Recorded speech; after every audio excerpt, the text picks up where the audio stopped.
Mummy जी, पहले बर्तन मांज लीजिए तब खाना खाइएगा। पापा, आप क्या दिन भर चाय पीते रहते हैं? अंकिता परेशान हो जाती है। दिन भर चाय बनाते बनाते वह थक जाती है और बर्तन भी कितने हो जाते हैं। जब बने तभी पी लिया कीजिए। अंकिता को अलग से चाय बनाने का ऑर्डर मत दिया कीजिए। दीपक ने अपने पापा से कहा और अपने कमरे में चला गया। रामेश्वर जी अपने बेटे के मुंह से अपमान भरे कड़वे शब्द सुनकर चुपचाप रह गए। सिर्फ एक कप चाय के लिए इतना सुनना पड़ता है। रामेश्वर जी दुकान में जब काम करते थे तो चाय की लत लग गई थी। तब जयंती जी घर पर भी जब चाहो चाय बना देती थी।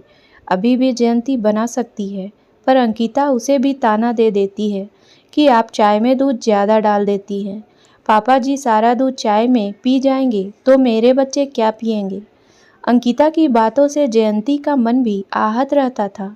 तभी वह अपनी मर्जी से रसोई घर में कुछ भी नहीं बनाती थी। जो बहू ने कह दिया वह कर देती थी। उस दिन जब जयंती रसोई में रोटी बना रही थी, तभी अंकिता आकर रोटी को चेक करती है और बोलती है, मम्मी जी, आपसे कितनी बार कहा है कि आप रोटी में ज़्यादा घी मत लगाया कीजिए। घी कितना महंगा आता है। अब इस उम्र में इतना घी खाकर कहाँ जाएंगे?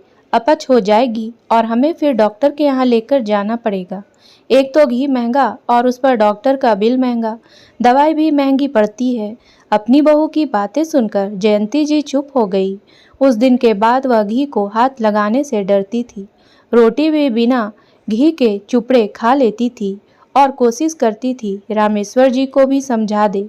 एक दिन उनके घर पर बहू के मायके वाले आने वाले थे। अंकिता तो सुबह से तैयारी में लगी थी।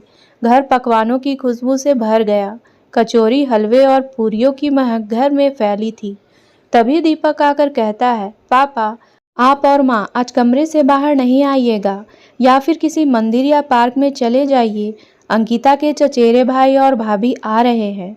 बड़े पैसे वाले हैं, यहाँ रुकेंगे और खाना नाश्ता भी यहीं पर होगा। रात तक निकल जाएंगे। आप लोग घर में रहेंगे तो अंकिता अपने मायके वालों की खातिरदारी करेगी या आप दोनों को संभालेगी? दीपक, ऐसी गर्मी और धूप में हम बाहर कहाँ जाएंगे? फिर मुझसे और तेरे पापा से दिन भर बैठा भी नहीं जाता। हम यही कमरे में रह लेंगे, कमरे से बाहर नहीं निकलेंगे। जयंती जी ने आश्वासन दिया। दीपक ने कुछ सोचा, फिर कहा, ठीक है, पर कमरे से बाहर नहीं आना। यह कहकर उसने बाहर से ताला लगा दिया। दिन भर हो गया, खाने का भी समय हो गया, पर ससुराल वालों की खातिरदारी में दीपक भूल भी गया कि उसके माँ और पापा ने खाना नहीं खाया। पानी का जग भी खाली हो गया था। जयंती जी ने पानी के लिए दरवाज़ा खटखटाया, पर कोई प्रतिक्रिया नहीं मिली। थोड़ी देर बाद रामेश्वर जी ने बेटे को फ़ोन लगाया तो दीपक जल्दबाजी में था। पापा, जल्दी बोलो, मेरी मूवी छूट जाएगी। बेटा, पानी नहीं है और भूख भी लग रही है, दरवाज़ा खोल दो। हम अभी तो आए हैं, आप थोड़ा सब्र नहीं रख सकते? थोड़ी देर भूखे प्यासे नहीं रह सकते? हम लोग आते हैं। और दीपक ने फ़ोन रख दिया। दोनों दंपत्ति मन मार कर रह गए और रात को भूखे ही सो गए। हालांकि ऐसे में नींद आना मुश्किल था। रात को मेहमान जा चुके थे। सुबह दरवाजे पर आहट हुई और दरवाजा खुला तो जयंती जी को राहत की सांस आई। अंकिता, तेरे पिताजी रात भर के भूखे हैं, उन्हें खाना दे दो। रात का जो बच गया होगा वही दे दो। नहीं, खाने में तो कुछ नहीं बचा है। मैंने भाई भाभी को सारे खाने पैक करके दे दिया। आपको जल्दी उठकर बोलना चाहिए था। अब सुबह सुबह मुझे भी 10 काम रहते हैं। अभी खाना बना रही हूँ। पहले यह ऑफिस चले जाए, फिर खा लेना। इतनी देर में आप यह बर्तन निपटा लीजिए। रात को देर से आए थे, बर्तन से सिंक भरा है। ऐसे में मुझसे तो खाना भी नहीं बनाया जा रहा है। अंकिता चीखते हुए बोली। जयंती जी मन मार कर बर्तन मांजने लगी। गर्म तवे पर बनते आलू के पराठे ने भूख को और भी बढ़ा दिया था। अंकिता 4 पराठे बनाकर ले गई और दीपक के साथ नाश्ता करने लगी और कुछ देर बाद बोलती है, आप और पापा जी के लिए नाश्ते में रोटी सेक लीजिए। आलू का मसाला खत्म हो गया है।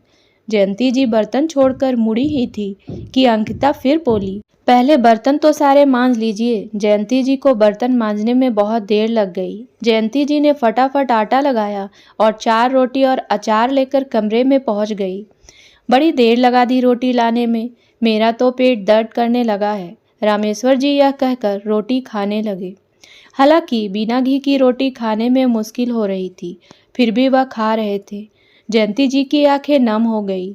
जिस बेटे को समय से खिलाया उसने 2 समय के खाने के लिए तरसा दिया था। शादी के 10 वर्ष बाद जयंती जी को एक बेटा हुआ था।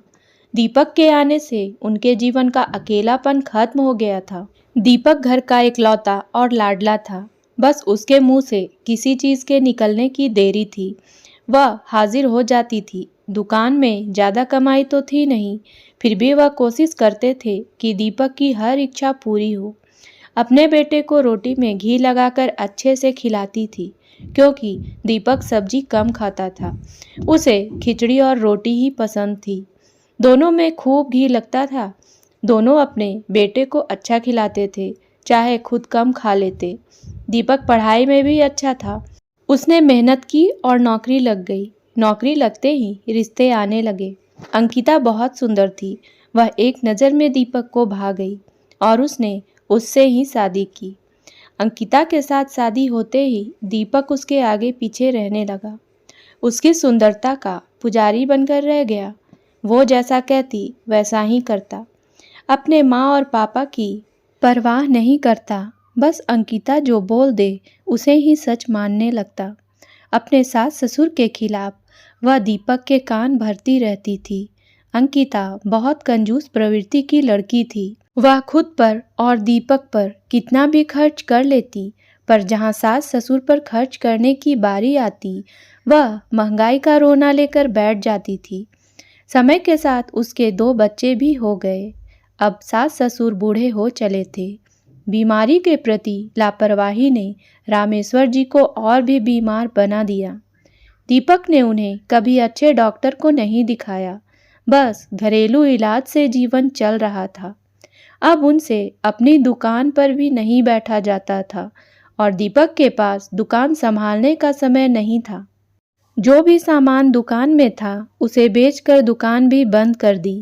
पहले दुकान की कमाई से हाथ में पैसा तो रहता था, पर अब उनके हाथ एकदम से खिंच गए थे।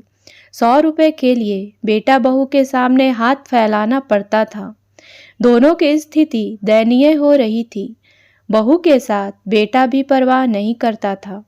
उन्होंने खाना खाया या नहीं, दवाई घर में है या नहीं, दीपक को कुछ परवाह नहीं थी।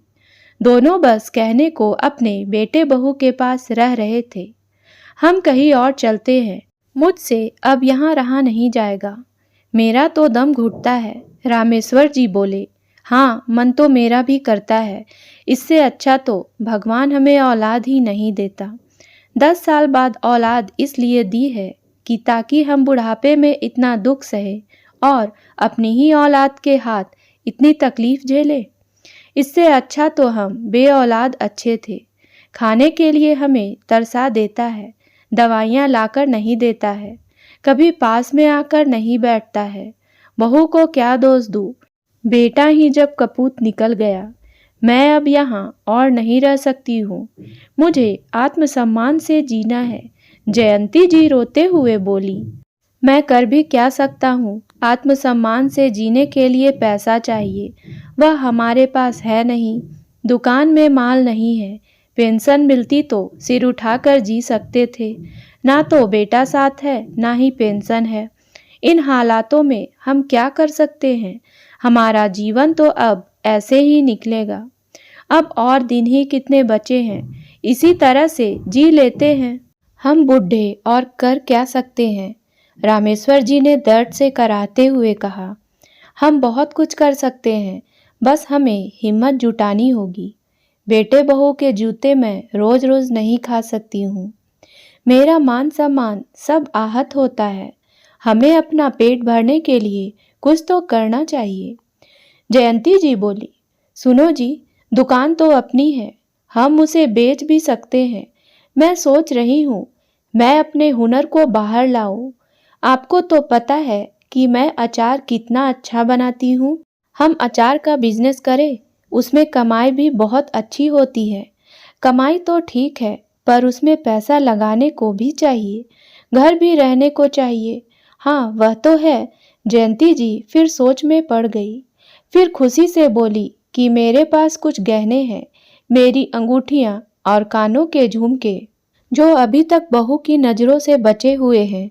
घर तो इन दोनों ने हमसे हथिया लिया, धोखे से हमारे हस्ताक्षर ले लिए थे, पर दुकान तो अभी भी आपके नाम पर है। हम वह भी बेच सकते हैं, लेकिन यह सब योजना बनाने में समय तो लगेगा और किसी का सहारा भी चाहिए होगा। मैं अकेला कितना भाग दौड़ करूँगा। रामेश्वर जी बोले, हाँ, कुछ कुछ दिनों के लिए मेरी बड़ी बहन के घर चलते हैं, उनके बच्चे हमारी मदद कर देंगे। जयंती जी विश्वास से बोली, अंकिता और दीपक तुम्हारी बड़ी मौसी बुला रही है, हम कुछ दिनों के लिए वहाँ जाना चाहते हैं। हमेशा के लिए जाओ, कुछ दिनों के लिए ही क्यों? अंकिता तुनकते हुए बोली। दोनों ने सामान पैक किया, रिक्शा किया और बस से बड़ी बहन के यहाँ चले गए। जयंती जी ने बड़ी बहन को सब बताया। उनके बच्चे उनकी सहायता करने को तैयार हो गए। रामेश्वर जी को साथ लेकर वह चुपके से दुकान बेच आए। उसी शहर में एक कमरे वाला घर खरीद लिया, साथ में अचार बनाने के बर्तन और सामग्री भी ले ली। कुछ बर्तन और बिस्तर उनकी बहन ने दे दिया। 7-8 दिनों में सब अच्छे से हो गया। अपनी जान पहचान वालों से उनकी बहन ने ऑर्डर लेना शुरू कर दिया। जयंती जी अचार बनाकर बेचने लगी। एक दिन दीपक का फ़ोन आया कि माँ, वापस कब आ रहे हो? अंकिता गिर गई है, उसका पैर फ्रैक्चर हो गया है, डॉक्टर ने आराम बताया है, तो जल्दी आ जाओ।